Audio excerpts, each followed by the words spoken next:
পবিত্র রমজানের শেষে ঈদও খুব সন্নিকটে চলে এসেছে, তাই ঈদকে ঘিরে রয়েছে আমাদের নানান আয়োজন। সেমাই সন্দেশ ছাড়াও বিভিন্ন ধরনের ডেজার্ট আমরা ঈদের দিন বানিয়ে থাকি। আজকে আমি এখানে নিয়ে এসেছি সেমাই এবং চকলেটের কম্বিনেশনে সুন্দর একটি ইউনিক ডেজার্ট। আসসালামু আলাইকুম, welcome to purple cooking and craft. আজকে আমি এখানে সেমাই এবং চকলেট ব্যবহার করে একটা সুন্দর ডেজার্ট বানাবো। মূলত এটা আমি ভাইরাল দুবাই চকলেট থেকে দেখে ইন্সপায়ার্ড হয়ে বানিয়েছি। ঈদের দিনে বাচ্চাদের এবং বড়দের উভয়ের পছন্দের তালিকায় থাকতে পারে এই ডেজার্ট। তার জন্য প্রথমে আমি এখানে একটা মোল্ড নিয়ে নিলাম। আমি এখানে হাফ রাউন্ড শেপের সিলিকন মোল্ড নিয়ে নিয়েছি। এখানে আমি এখন ব্রাশ দিয়ে গোল্ডেন ডাস্ট কালার ইউজ করব। এটা কিছুই না, শুধুমাত্র সুন্দর দেখানোর জন্য।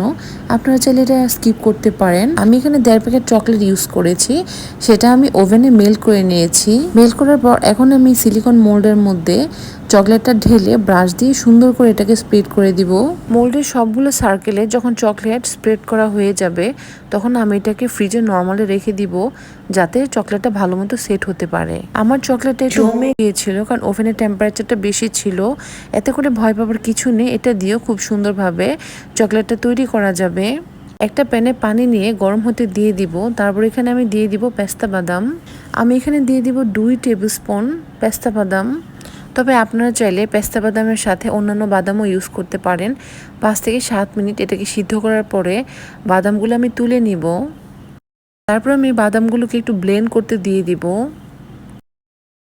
এদিকে আমি চুলাতে একটা কড়াই বসিয়ে দিলাম, তো সেখানে আমি একটু বাটার দিয়ে দিব। বাটারটা কিছুটা মেল হতে অপেক্ষা করব। তারপর এখানে আমি সেমাই দিয়ে দিলাম। নর্মালি আমাদের দেশে যে বাজারে যে লাচ্ছা সেমাইটা কিনতে পাওয়া যায়, আমি এখানে সেই সেমাইটাই ব্যবহার করেছি। সেমাইটা কিছুক্ষণ নেড়ে চেড়ে যখন গোল্ডেন ব্রাউন কালার হবে, তখন আমি এখানে ব্লেন্ড করে রাখা পেস্তা বাদাম দিয়ে দিব। এই সময় কিন্তু চুলাটা অবশ্যই লো মিডিয়াম হিটে রাখতে হবে, খুব বেশি হিট করা যাবে না। তারপর এখানে দিয়ে দিব 2 টেবিল স্পুন কনডেন্সড মিল্ক। দিয়ে আবার সবগুলো উপকরণ ভালো মতো একটু নেড়ে চেড়ে মিশিয়ে নিব। এখানে আমি একটু সুন্দর দেখানোর জন্য 1 ফোঁটা ফুড কালার ইউজ করেছি, গ্রিন ফুড কালার ইউজ করেছি। তবে আপনারা চাইলে এটা স্কিপ করতে পারেন। আমি শুধুমাত্র সুন্দর দেখানোর জন্য ব্যবহার করেছি। এখন আমি যে চকলেটটা সেট হতে দিয়েছি সেটা নিয়ে আসলাম। প্রতিটা সার্কেলে আমি এক এক করে এই সেমাইয়ের মিশ্রণটা দিয়ে দিলাম। সেমাইটা একটু ভালো মতো চেপে চেপে তারপরে সেট করতে হবে। তারপর আমি আবার কিছুটা চকলেট মেল্ট করে এখন এর উপরে পাশে দিয়ে দিব সুন্দর করে। তো সবগুলো সার্কেলে যখন এরকম চকলেট দেওয়া হয়ে যাবে, তখন এটাকে আমি আবার কিছুক্ষণের জন্য ফ্রিজে রেখে দিব, যাতে এটা ভালো মতো সেট হয়। 20-25 মিনিট সময়ই এনাফ এটা সুন্দর মতো সেট হওয়ার জন্য। তো আমি এখন এটা ফ্রিজ থেকে বের করে নিয়ে আসলাম।